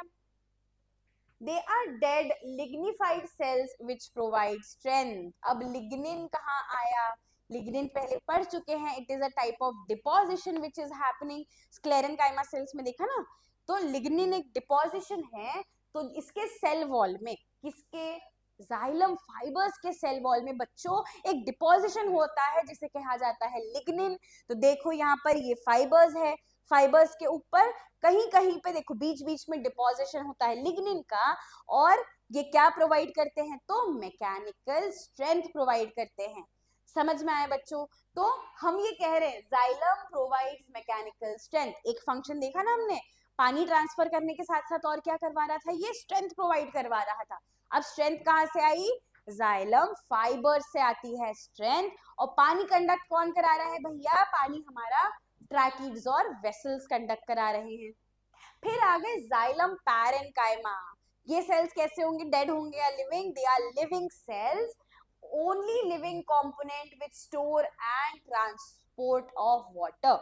तो देखो पानी आ गया, बहुत सारा पानी आ गया भाई, जमा कर लो अपने पास पानी। कभी कभी ऐसा होता है कि अब तुम लोगों को घूमने जाना है बाहर, तो तुमने भर भर के पानी डाल दिया प्लांट में कि भाई प्लांट अब मैं 2 दिन नहीं हूँ, अच्छे से पानी पी लो, 2 दिन बाद आऊंगा। तो क्या कर लिया प्लांट्स ने, वाटर को स्टोर करके रख दिया। अब स्टोर करने के लिए उन्होंने कौन सा फाइबर या कौन सा सेल इस्तेमाल किया, पैरेन्काइमा सेल। क्योंकि ये कैसे होते हैं भाई, लूजली पैक्ड होते हैं, इनके अंदर बहुत सारी इंटरसेल्यूलर स्पेस होती है, जिसके वजह से क्या होगा, स्टोरेज हो पाएगा, अच्छे से जगह मिल पाएगी, है ना। हम बेडरूम में चीजें स्टोर करते हैं क्या, नहीं, क्योंकि वहां हमारा वार्डरोब है, हमारा बेड है, हमारा बहुत सारे, एक चेयर है भाई बड़ी सी जिसके ऊपर सारे कपड़े पड़े हुए हैं, वहां थोड़ी ना स्टोर करेगी मम्मी खाने की चीजें। स्टोर रूम अलग होता है ना हमारा। तो ऐसा ही स्टोर रूम जाइलम पैरेन्काइमा जो it is a part of xylem. तो बच्चों जाइलम में 4 चीजें पढ़ ली हमने, ट्रैकीड्स जो छोटी ट्यूब है, वेसल्स थोड़ी मोटी ट्यूब है, ये दोनों पानी का ट्रांसफर कराएगी, दोनों सेल्स डेड है। तीसरा देख लिया हमने भाई जाइलम फाइबर्स जिसके ऊपर लिग्निन का डिपोजिशन है और ये मैकेनिकल स्ट्रेंथ देगा। लास्टली जाइलम पैरेन्काइमा जो कि only living cell in the xylem, and ये क्या करेंगे, स्टोर करेंगे चीजों को, पानी को स्टोर करेंगे। तो आई होप जाइलम आपको अब बिल्कुल क्रिस्टल क्लियर है। कोई डाउट हो अगर जाइलम के बारे में या किसी भी टॉपिक के बारे में, तो नीचे कमेंट बॉक्स में लिखकर हमें बताइए। I will personally make sure that I clear all your doubts. तो please mention your doubts and I hope that आप बिल्कुल स्ट्रेंथ और बिल्कुल ही फोकस के साथ हमारे वीडियोस पर बने हुए हैं, बिकॉज बच्चों एक बार आपने ये कॉन्सेप्ट को समझ लिया, दिमाग के अंदर डाल लिया, तो फिर कभी भी फिर समझने की जरूरत नहीं, सिर्फ revision revision and revision. So moving to the second type of complex tissue, complex permanent tissue, which is our phloem. phloem क्या ट्रांसपोर्ट करा रहा था? फूड एंड मिनरल्स का ट्रांसपोर्ट करा रहा था. सो phloem is composed of living cells which are sieve tube, companion cell, phloem parenchyma and phloem fibers. तो xylem और फ्लोएम में दो चीजें तो कॉमन हो गई भाई. तो जाइलम के फाइबर्स को नाम दे दिया जाइलम फाइबर और फ्लोएम के फाइबर को दे दिया फ्लोएम फाइबर. वैसे ही जाइलम के पैरेंकाइमा को कह रहे थे जाइलम पैरेंकाइमा, फ्लोएम के पैरेंकाइमा को फ्लोएम पैरेंकाइमा कहेंगे. उसके ही साथ साथ दो cells which are sieve cells and companion cells पढ़ेंगे बच्चों. फंक्शन क्या है फ्लोएम का? Transport of food from leaf to the growing regions which is root and storage organs. तो खाना कहाँ बन रहा है भाई? लीफ में खाना बन रहा है, किचन में खाना बन गया है, मम्मी ने खाना बना दिया है. अब वो खाना सब जन को लेकर जाना है, पिरोस कर सबको थाली में लेकर जाना है और जो बच गया है उसको स्टोर करके फ्रिज में रखना है. तो अब खाना इधर से उधर कौन लेके जाएगा? फ्लोएम लेकर जाएगा. और फ्लोएम जहां पर भी खाना देना है पहले तो वहां खाना ले जाएगा. जो खाना बच गया किसी को नहीं चाहिए तो जो पार्ट्स खाने को स्टोर करने वाले हैं जैसे कि कुछ स्टेम होती है जैसे पटेटो हो गई या कुछ रूट्स होती है जो अपने अंदर खाना स्टोर करके रखती है और फूल जाती है. तो इन सारी जगहों पे खाने को लेकर जाना है. कौन लेकर जाएगा? तो फ्लोएम. और कहां से लेकर जाएगा? तो लीफ से लेकर जाएगा. समझे बच्चों? So this is how all the components of phloem tissues look like. तो क्या क्या components है देखो बच्चों. sieve tubes क्या करा रही हैं? ट्रांसपोर्ट ऑफ फूड करवा रही है. नाम में ही ट्यूब है तो कैसी ट्यूब है? जो खाने का ट्रांसपोर्ट करा रही है. Now companion cell control sugar loading and unloading. ठीक है. अब देखो भाई थाली में खाना पिरोसने का काम करना है लेकिन अब हमको पता है भाई दादाजी को है डायबिटीज, उनको हमको स्वीट डिश नहीं देनी. हमको पता है कि कोई बच्चा है जो सिर्फ राइस खाता है, रोटी नहीं खाता. कोई है जो सिर्फ रोटी खाएगा, राइस नहीं खाएगा. तो ये सारी चीजों को परोसने के पहले ध्यान रखना होता है. मम्मी ध्यान रखती है घर पे. यहाँ प्लांट्स के अंदर जो है control of sugar loading and unloading. मतलब क्या? फ्लोएम में पहले खाना चढ़ाना पड़ेगा, खाने को बिठाना पड़ेगा फ्लोएम के अंदर. देखो लीफ ने खाना बनाया, किस फॉर्म में खाना बनाया? लीफ ने ग्लूकोज के फॉर्म में बनाया. और ग्लूकोज जब बन गया उसको स्टोर कर लिया स्टार्च के फॉर्म में. अब उसको तुम फ्लोएम के सेल्स पे चढ़ाओगे. लेकिन सेल में भी तो एक कैपेसिटी होगी ना भाई. फ्लोएम भी बोलेगा भाई इतना ही खाना चाहिए और नहीं चाहिए, बस बाकी को डिब्बे में पैक करके रख दो. तो कितना खाना हमको फ्लोएम के अंदर चढ़ाना है. अब फ्लोएम अगर लीफ के पास गया तो लीफ बोला भाई मैं तो मेरा खाना हो गया है, मुझे नहीं चाहिए खाना. फ्लोएम गया नीचे स्टेम के पास. स्टेम ने बोला हाँ थोड़ा ही खाऊंगा, ज्यादा नहीं खाऊंगा, शाम में स्नैक्स खा लिए थे. रूट के पास जाएगा. रूट बोलेगा भाई मैं बहुत भूखा हूँ, सुबह से पानी खींच के बहुत भूख लग गई है. तो ये जो कंट्रोल है कि how much food should be unloaded at a particular organ and how much food should be loaded in the phloem, उसका ख्याल कौन रखेगा? तो ये कंपेनियन सेल्स रखेंगे. देखो भाई कैसे दिखते हैं. ये हो गए तुम्हारे कंपेनियन सेल्स. ये क्या देखते हैं कि कितना फूड लोड होना चाहिए फ्लोएम के अंदर और आगे जो भी पार्ट्स ऑफ प्लांट में जा रहे हो कितना खाना वहां डालना है, कितना नहीं डालना. और ये हो गई तुम्हारी सीव ट्यूब. अच्छा सीव का मतलब क्या? सीव सुना है कभी? वर्ड सुना हो सीव मतलब वो छन्नी देखी है जिससे चाय भी छानते हो, बाकी चीजें भी छानते हो, जिसमें जो छोटे छोटे पार्टिकल्स है वो निकल जाते हैं और बड़े बड़े पार्टिकल्स रुक जाते हैं. तो ये जो सीव ट्यूब होती है ना बच्चों, उसमें कुछ ऐसे छन्नी जैसे पोर्स होते हैं जिसे कहते हैं सीव पोर, जिसके वजह से इस ट्यूब का नाम पड़ गया सीव ट्यूब. क्योंकि ये ट्यूब में बीच बीच में ऐसे कुछ छन्नी जैसे मॉलिक्यूल्स होते हैं जिसे कहते हैं सीव प्लेट, जिसके वजह से इसको ऐसे गड्ढों की तरह अपीयरेंस मिलता है. देखा है ना सीव में ऐसे गड्ढे होते हैं चाय जो छानते हो जिसमें. That's why this tube is known as sieve tube. चलो वापस आते हैं. तीसरे टाइप का cell inside the phloem is called as phloem parenchyma. This will store food, resin, tannin and latex. अब फूड तो समझ गया मैम, ग्लूकोज बना लिया प्लांट ने, नहीं चाहिए उसको, किसी को भूख है किसी को नहीं है, खाना बहुत सारा बच गया, उसको क्या करेगा, हम क्या करते हैं, अगर कढ़ाई में बहुत सारी सब्जी बची है तो हम क्या पूरी कढ़ाई ऐसे रख देंगे? नो, हम उसको पहले एक छोटे बर्तन में ट्रांसफर करेंगे. वैसे ही जब बहुत सारा ग्लूकोज बच जाता है बच्चों, तो उस ग्लूकोज को कंबाइन करके बनाया जाता है स्टार्च. तो वो स्टार्च स्टोर करने में इजी रहेगा. तो या तो वो स्टार्च स्टोर करेगा या रेजिन, टैनिन एंड लेटेक्स. तो देखो कुछ कुछ प्लांट्स है, कुछ कुछ ट्रीज है रादर, जो ऐसे स्टिकी सब्सटेंस सिक्रीट करते हैं जिससे रबर बनता है. वैसे कुछ वैक्सेस होते हैं, टैनिन्स होते हैं.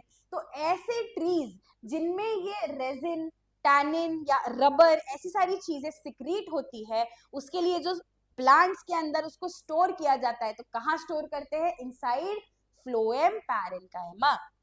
Understood? Then lastly there are phloem fibers which provide strength. तो xylem fibers भी क्या कर रहे थे? Strength provide कर रहे थे. phloem fibers भी क्या करेंगे भाई? Strength provide करेंगे.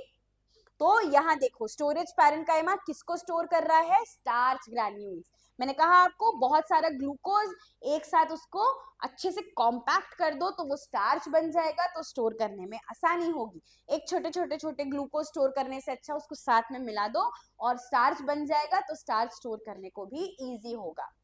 So these are the complex permanent tissues. I hope you have understood the two types, which is xylem and phloem. Xylem में 4 तरीके के cells, phloem में भी 4 तरीके के cells. Because they are composed of different type of cell. भेल हुई पड़ी है, बिल्कुल ही खिचड़ी हो गई है, इसीलिए उनका नाम क्या रखा है? complex permanent tissue. ठीक है. So I hope यहाँ तक आपको समझ आया है. थोड़ा सा आगे बढ़ेंगे और हम देखेंगे the difference between xylem and phloem. It is a very important question. Teachers को बड़ा मजा आता है, क्लास टेस्ट में भी ये क्वेश्चन डाल देते हैं, फाइनल एग्जाम में भी डाल देते हैं कि state the difference between xylem and phloem. तो क्या क्या पॉइंट्स आप लिखिएगा, क्या मटेरियल कैरी करेंगे? पहले जाइलम कैरी करेगा water and minerals, phloem carry करेगा food material. Xylem main direction क्या है उसकी? Mostly upward. अपवर्ड मतलब क्या? रूट से लेके ऊपर प्लांट की बॉडी की तरफ, इसीलिए the movement of xylem is upward, whereas the movement of phloem is to different plant parts.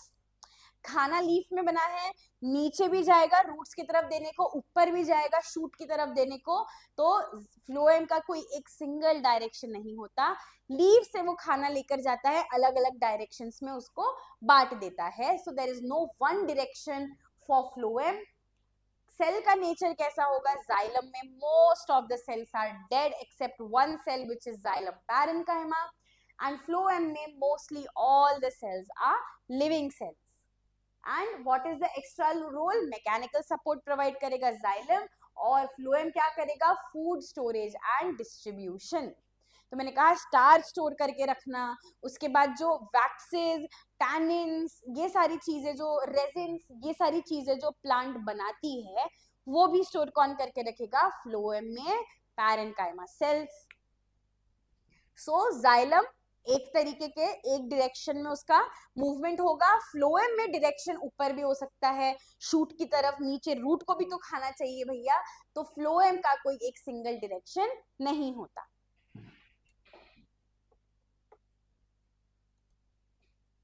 चलो, तो दो मेन टाइप के टिश्यूज जो प्लांट्स के अंदर होते हैं वो आपको समझ में आ चुके होंगे. Actually 3 major types: epidermis, simple permanent tissue and complex permanent tissue. ये सारे टिश्यूज की प्रॉपर्टीज बच्चों बहुत इंपॉर्टेंट है.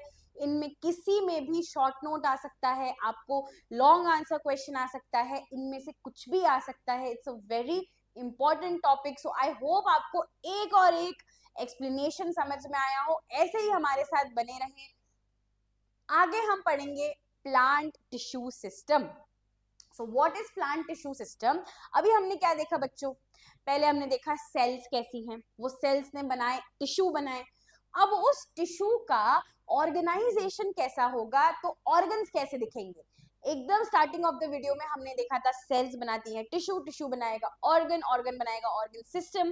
तो अभी हम क्या देख रहे हैं, टिश्यू का सिस्टम कैसे काम करता है, एक दूसरे के साथ कैसे मिल बांट कर काम करता है जिससे ऑर्गन बनेगा। So plant tissues are organised in 3 large tissue system. तो tissue system 3 major tissue system है। सबसे पहला है डर्मल सिस्टम, जो कि पूरे प्लांट को प्रोटेक्ट करता है। डर्मा मतलब स्किन, तो ये जो हमारी एपिडर्मिस हो गई, हाइपोडर्मिस हो गई, तो ये जो डर्मल सिस्टम है ये बनाया गया है फॉर द प्रोटेक्शन। उसके बाद ग्राउंड सिस्टम है which forms the main body. तो कवरिंग हो गई बॉडी की, प्रोटेक्शन हो गया, उसके बाद जो मेन बॉडी बनती है वो बनती है by ground system, and the vascular system is responsible for the transport of material.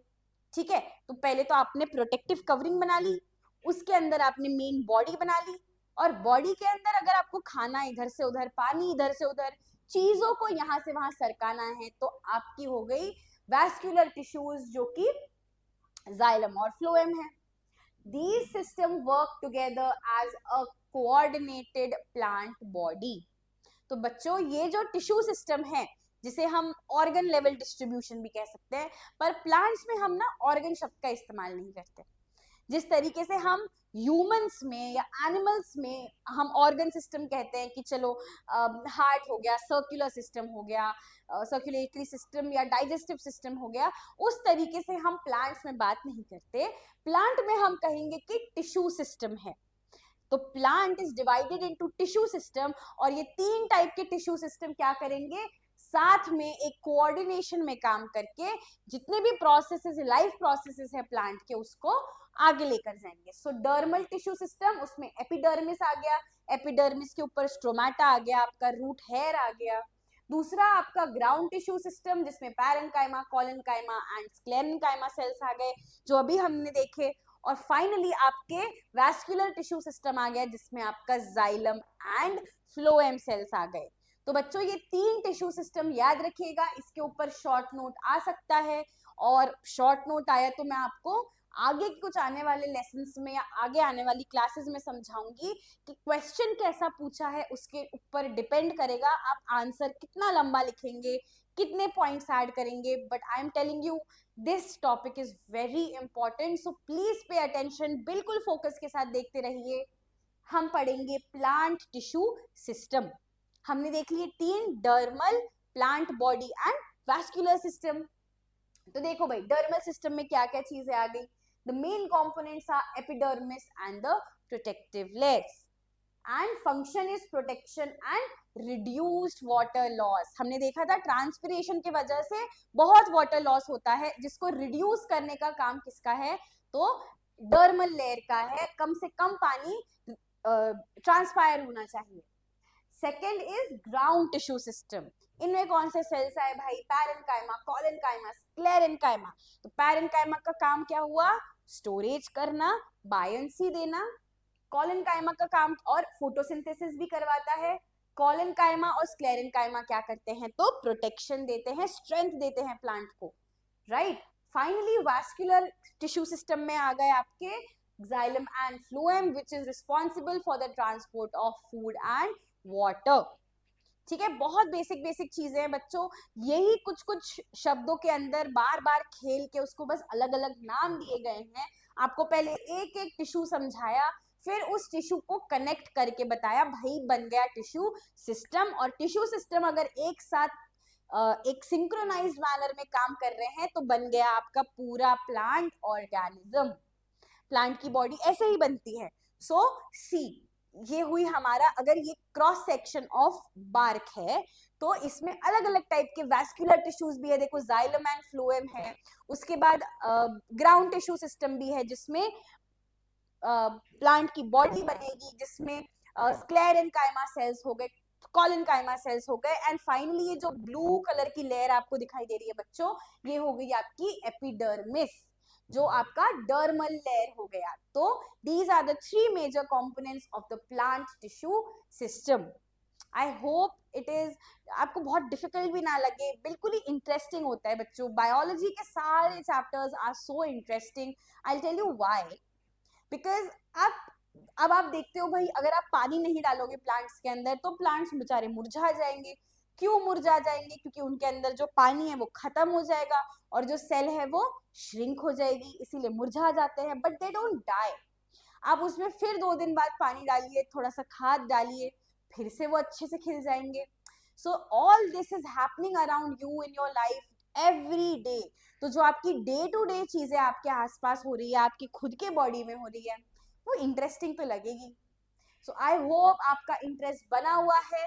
Now let's move on to the next topic which is cork and bark formation. तो देखो बच्चों, अब जो हमने टिश्यू सिस्टम पढ़ा है ना, उसी को बेस मानते हुए हम सारी चीजों को समझेंगे कि बार्क कैसे बनता है, कॉर्क कैसे बनता है। आगे आगे हम धीरे धीरे समझते जाएंगे इन टॉपिक्स को। सो इन ओल्डर स्टेम्स, जो ओल्डर स्टेम्स है, जो ब्राउन कलर की हो जाती है, जो थोड़ी थिक हो जाती है, below the epidermis becomes dividing cell called cork cambium. Right देखो, जब हम मेरिस्टेमेटिक टिश्यू पढ़ रहे थे बच्चों, मैंने आपको कहा था दो टाइप के मेरिस्टेमेटिक टिश्यू पढ़े थे, अपाइकल मेरिस्टेमेटिक टिश्यू और लैटरल मेरिस्टेमेटिक टिश्यू पढ़ा था। तो लैटरल मेरिस्टेमेटिक टिश्यू क्या कर रहा था? प्लांट की विड्थ बढ़ा रहा था।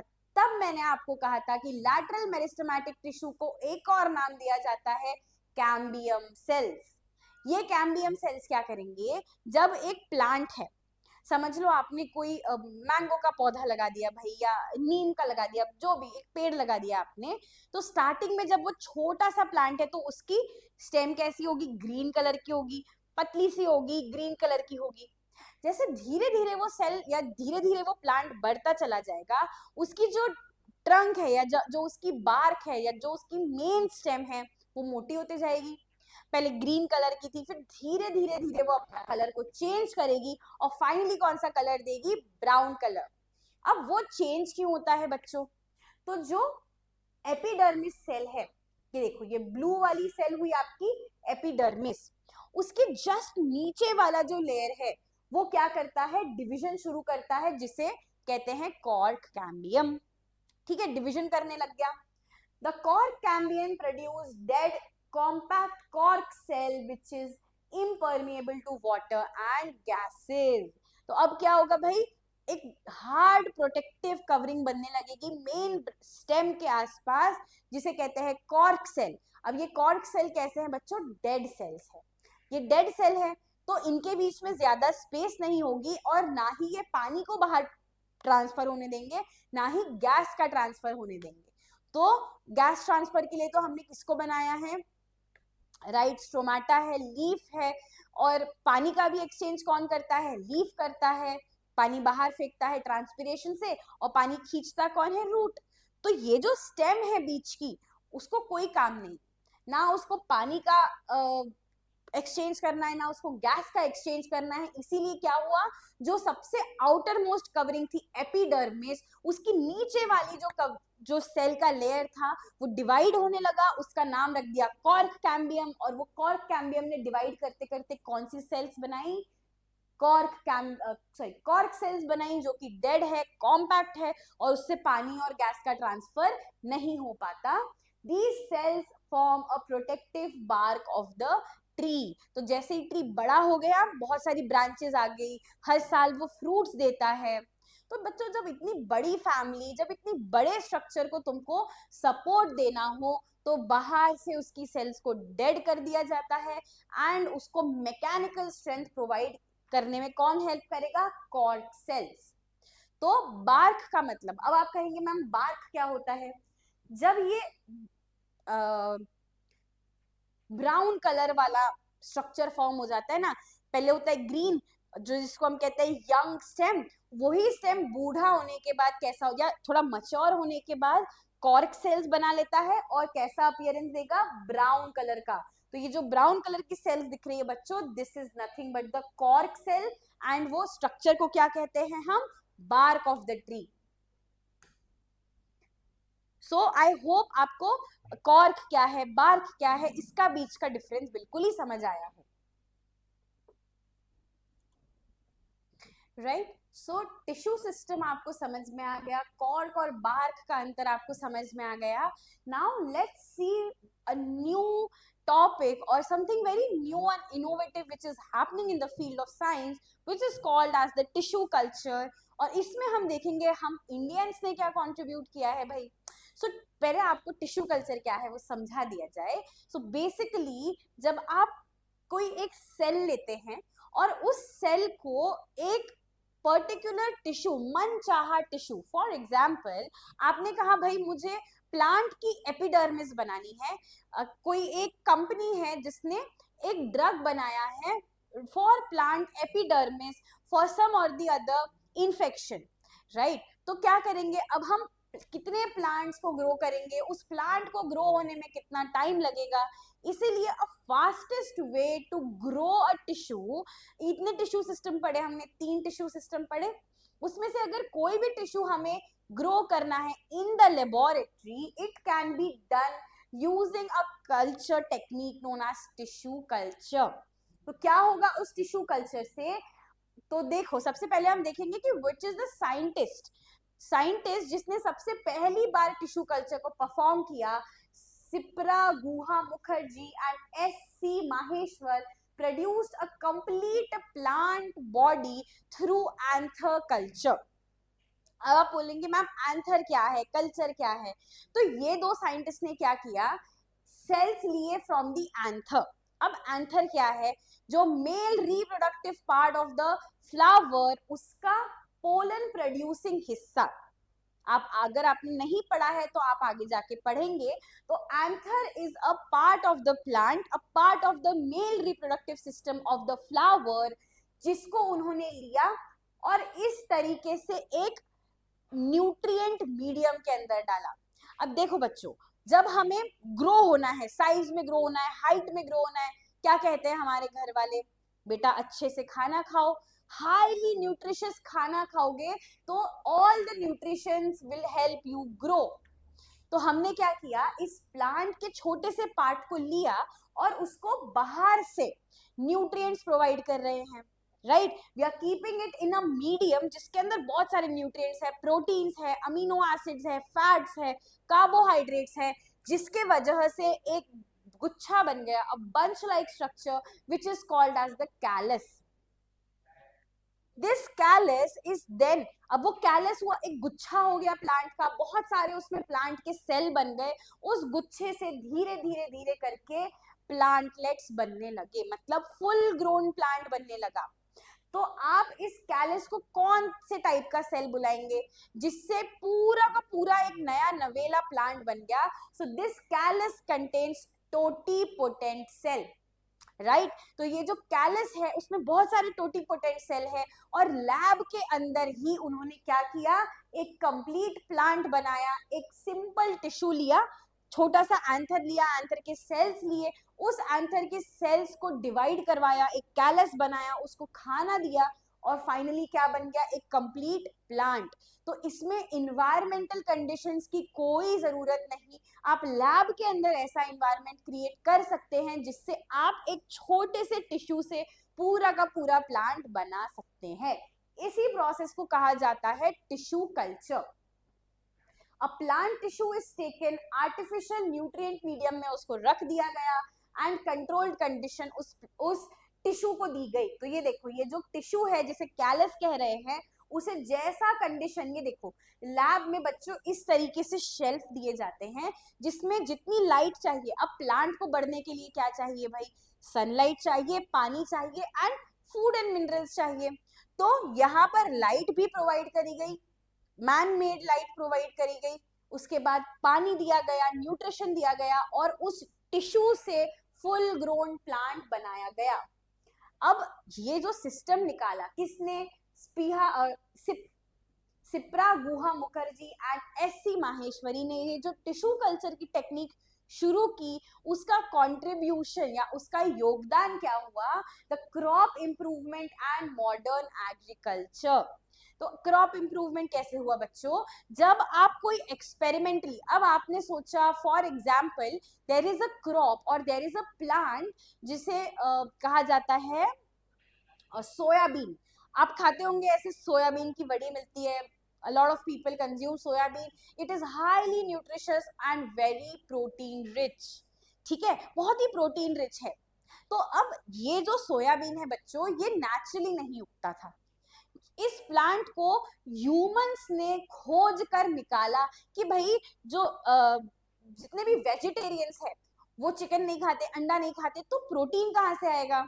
तो उसके लिए उन्होंने बनाया एक सोयाबीन जैसा प्लांट। अब वो प्लांट पे बहुत सारी रिसर्च करी गई पहले कि भाई कौन से दो प्लांट को हाइब्रिड करोगे या क्या चेंजेस किए जाएंगे प्लांट के डीएनए के अंदर। तो ये सारा जो रिसर्च होता है बच्चों, उसमें अगर आप बाहर प्लांट उगाने जाओ, सपोज फॉर एग्जाम्पल आप ले लो कि ये जो सोयाबीन का प्लांट है उसको सीड उसकी जो थी उसके सीड के जेनेटिक्स के अंदर चेंजेस कर दिए। अब देखना है भैया ये प्लांट बड़ा होके कैसे दिखेगा। उसके लिए अगर आप प्लांट को बाहर नेचर में उसको आपने जाके बोया तो उसको बहुत समय लगेगा बच्चों उगने के लिए।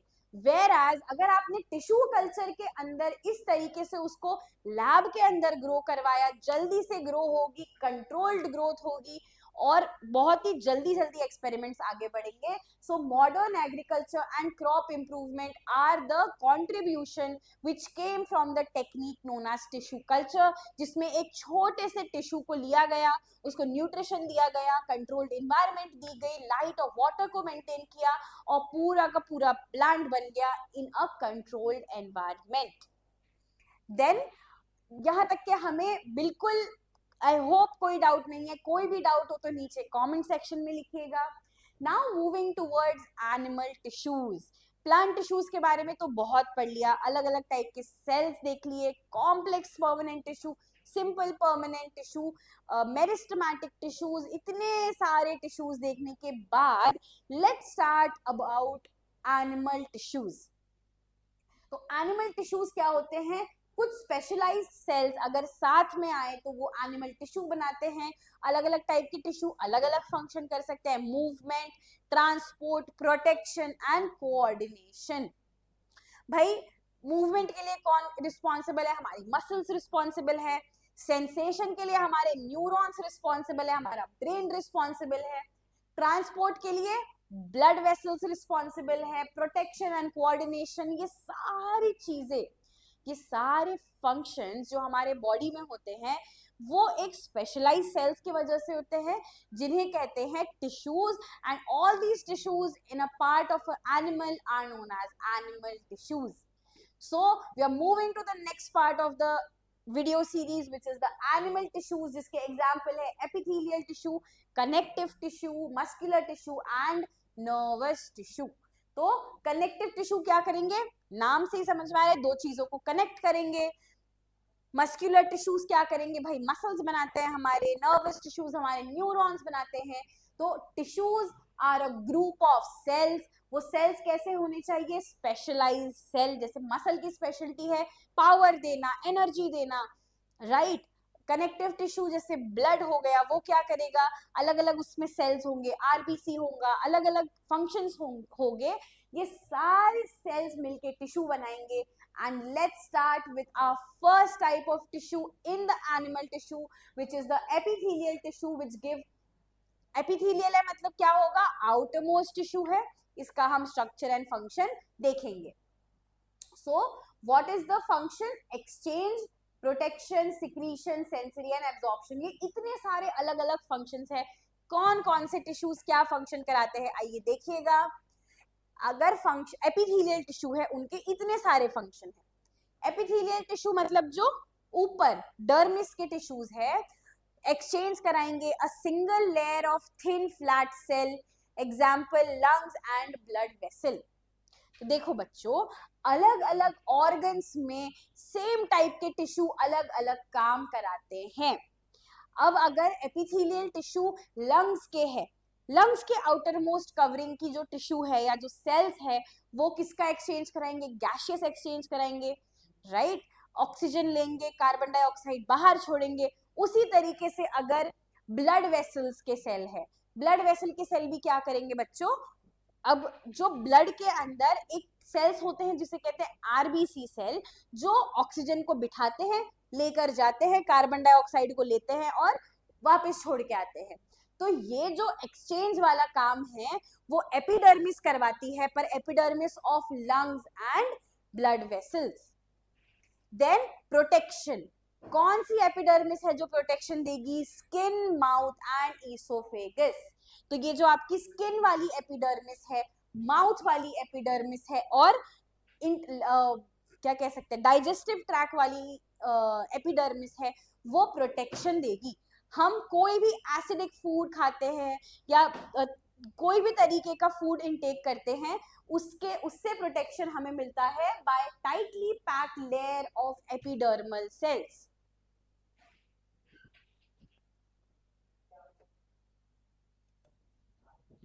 सो we saw two types of epithelial, पहली जो एक्सचेंज करवाती है, तो देखो बच्चों ये है लंग्स की सेल्स।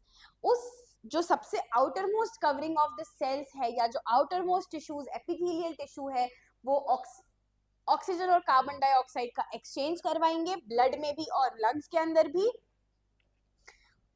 और जो आपकी स्किन, माउथ और ईसोफेगस की एपिथेलियल टिश्यू है वो प्रोटेक्शन देगी। उसके बाद कुछ कुछ एपिथेलियल टिश्यूज है या एपिथेलियल सेल्स है जो कुछ कुछ सिक्रीट करते हैं। सो ग्लैंड्स एंड स्टमक लाइनिंग, तो कुछ कुछ ग्लैंड्स है। अब बच्चों ग्लैंड्स क्या होते हैं? Those are the organs which are involve in some और द अदर सिक्रीशन। सिक्रीशन मतलब क्या? किसी भी चीज को बाहर छोड़ना। फॉर एग्जाम्पल एक तरीके का सिक्रीशन हो गया आपका स्वेट, राइट? तो हमारे स्किन में, हमारे बॉडी में जो बॉडी है उसमें एक ग्लैंड होता है जिसे कहते हैं स्वेट ग्लैंड। एक ग्लैंड होता है टीयर ग्लैंड। तो टीयर हमारा एक सिक्रीशन है, जो आंसू हम इतने बहाते हैं, जो हम पसीना बहाते हैं, वो हुआ सिक्रीशन। ये सिक्रीशन करने वाला जो ऑर्गन होता है उसे कहते हैं ग्लैंड्स।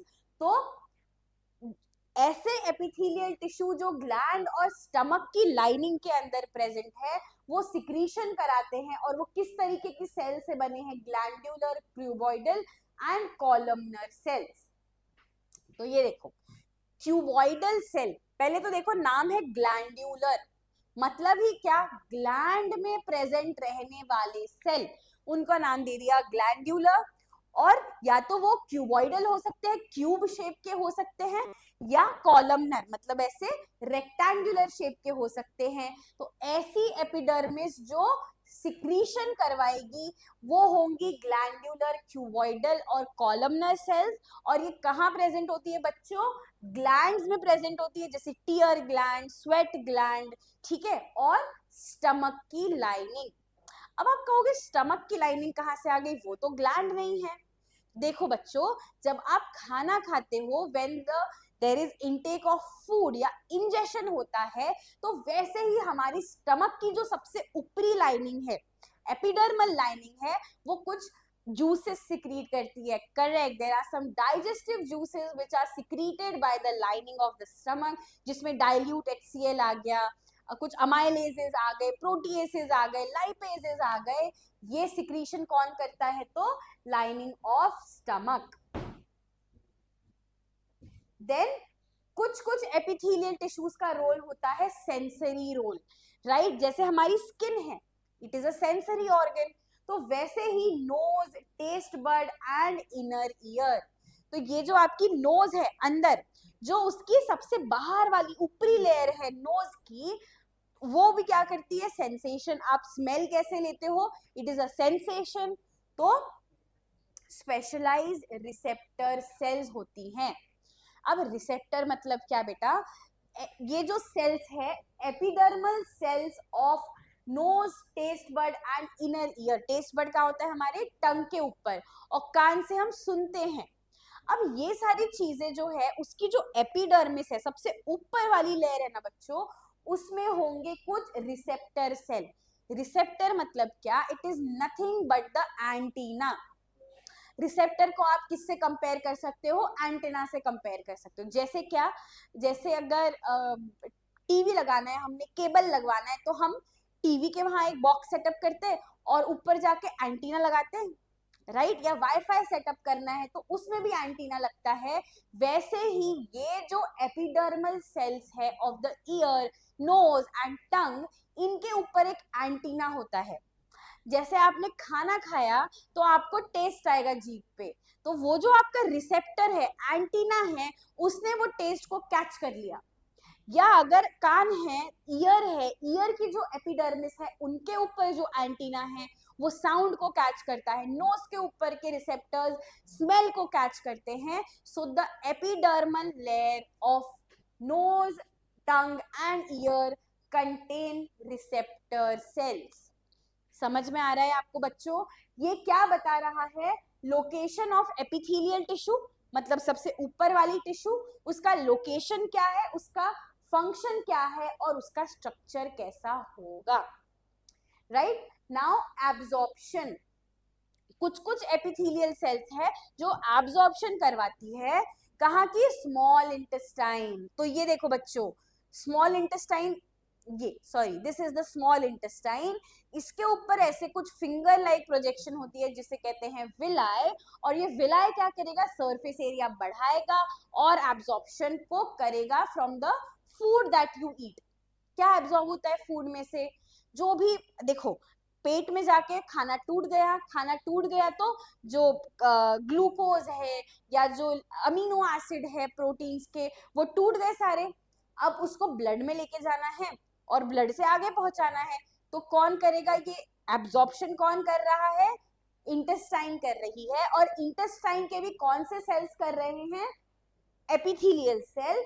कैसे दिखते हैं भाई? Tall cells often with projection.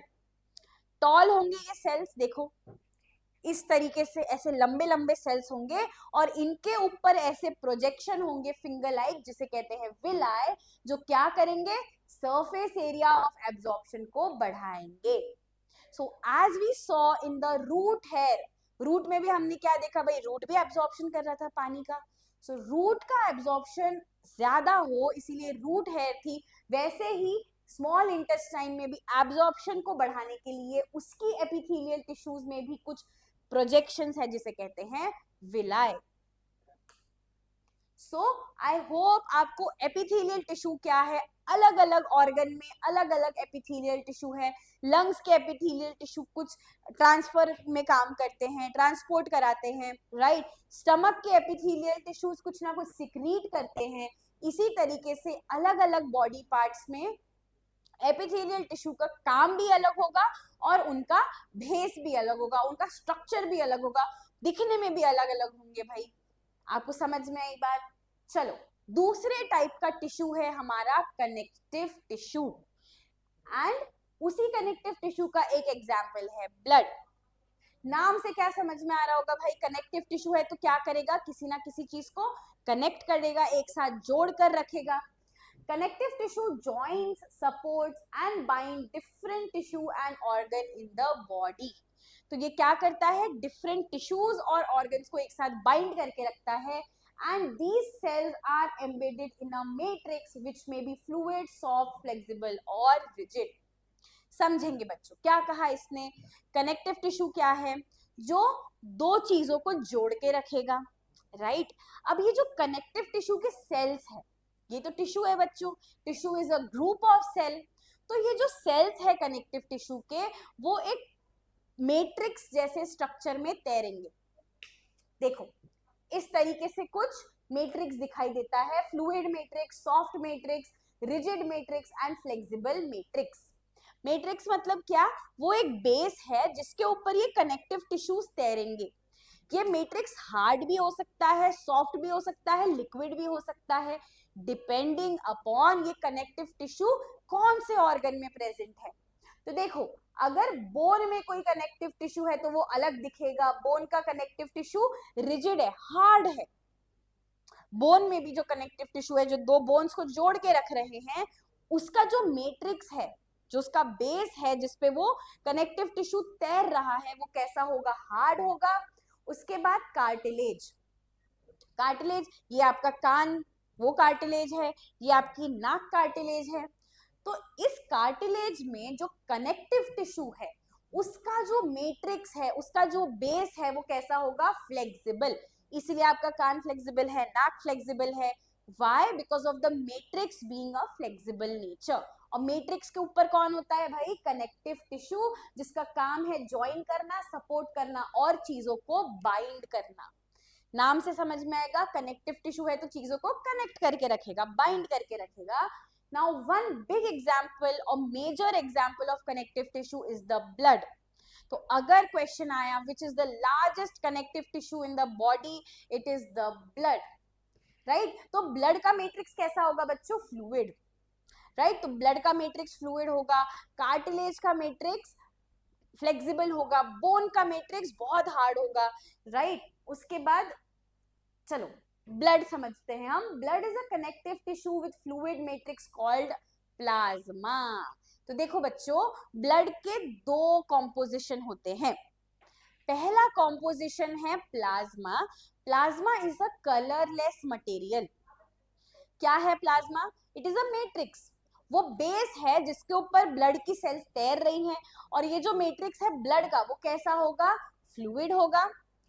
इस फ्लूइड मैट्रिक्स के अंदर जो ब्लड की सेल्स है, अब कौन कौन सी सेल्स है भैया ब्लड की, RBC which is red blood corpuscles, white blood cells and platelets. सुना है आपने कहीं ना कहीं तो ये नाम सुना होगा कि जो ब्लड को कलर देता है ना बच्चों, रेड कलर का ब्लड क्यों दिखाई देता है, because of the presence of RBC. उसके बाद जो आपकी बॉडी में अगर कोई इंफेक्शन आ जाता है, उसके अगेंस्ट लड़ने वाले डब्ल्यूबीसी सेल्स और प्लेटलेट सेल्स, ये कौन से सेल्स हुए, तो ब्लड सेल्स। और ये एक मैट्रिक्स के अंदर तैरेंगे, उस मैट्रिक्स का नाम है प्लाज्मा, और इसका मैट्रिक्स कैसा होगा, फ्लूइड इन नेचर, ठीक है। फ्लूइड मैट्रिक्स होगा of the connective tissue which is called the blood. इस कनेक्टिव टिश्यू में इतने अलग अलग टाइप के सेल्स तैर रहे होंगे। The blood transports nutrition, gases, hormones and waste throughout the body. पूरे बॉडी से वेस्ट भी उठाएगा, वेस्ट जैसे कार्बन डाइऑक्साइड या कोई इन्फेक्शन आपके बॉडी में आ गया, उसको बाहर लेके जाना है तो भी ब्लड काम करेगा। एंड पूरे बॉडी में the blood will keep flowing. कुछ कुछ हॉर्मोन्स है भाई, जैसे कि इंसुलिन एक हार्मोन है ना, पैनक्रियास सिक्रीट करता है insulin which is a hormone, जिसका ट्रांसपोर्ट कराएगा कौन, blood. So blood is the largest connective tissue in our body which contains a fluid matrix जिसमें number of cells will be floating, for example RBC, WBCs and platelet cells.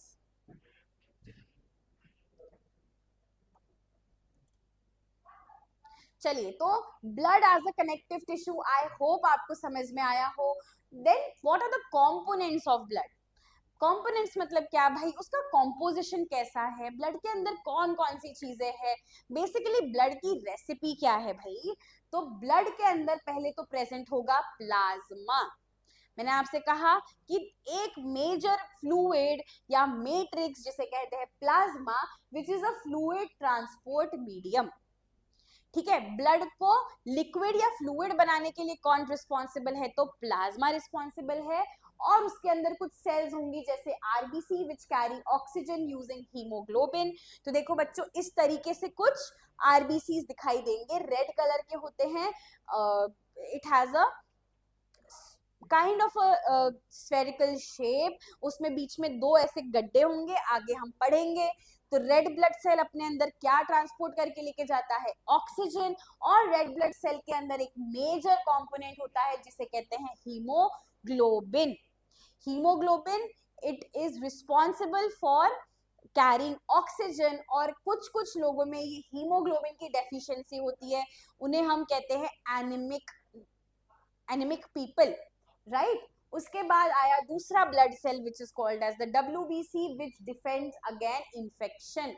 मैंने कहा गलती से कोई infection आ गया body में, तो ये जो डब्ल्यूबीसीज होते हैं ना बच्चों, वो इन्फेक्शन को इनगल्फ करते हैं। सपोज आपके बॉडी में या बीच में कोविड आया था, तो अगर किसी के बॉडी में कोविड आया तो हम क्या कहते थे, जिसकी इम्यूनिटी अच्छी उसको कोविड कुछ नहीं कर सकता, या अभी देखो जैसे सर्दी खांसी हो रही है, बारिश के मौसम में लोगों को सर्दी होती है, खांसी होती है, लेकिन वो लोग जिनकी इम्यूनिटी तगड़ी होती है ना बच्चों, उनको जल्दी इन्फेक्शन नहीं होता। अब इम्यूनिटी मतलब क्या, उनके ब्लड में ये जो WBCs है उसका अमाउंट बहुत ज्यादा है, और कोई भी इन्फेक्शन अगर उनके बॉडी में आता है तो जल्दी से वो इन्फेक्शन को इंगल्फ करेगा, उसको तोड़ेगा और बाहर फेंक देगा। Finally platelets are responsible for blood clotting. तो गलती से अगर हमें जो खरोच आ जाए, कुछ लग जाता है, तो वो वूंड कैसे हील होगा? ब्लड में एक सेल्स होते हैं जिन्हें कहते हैं प्लेटलेट सेल, कुछ इस तरीके से दिखते हैं प्लेटलेट सेल, और कहीं भी कुछ कट हो गया, कुछ डैमेज हो गया, उस डैमेज को हील करने के लिए कौन से सेल्स रिस्पॉन्सिबल है? तो प्लेटलेट सेल्स रिस्पॉन्सिबल है। अब एक छोटा सा नोट है, RBC survive approximately 4 month and are regularly replaced. तो बॉडी में आरबीसी नई नई नई बनती रहती है, हर 4 महीने बाद आरबीसी न्यू बनेगी, उसका लाइफ स्पैन होता है 4 months. So these are the blood cells of our body.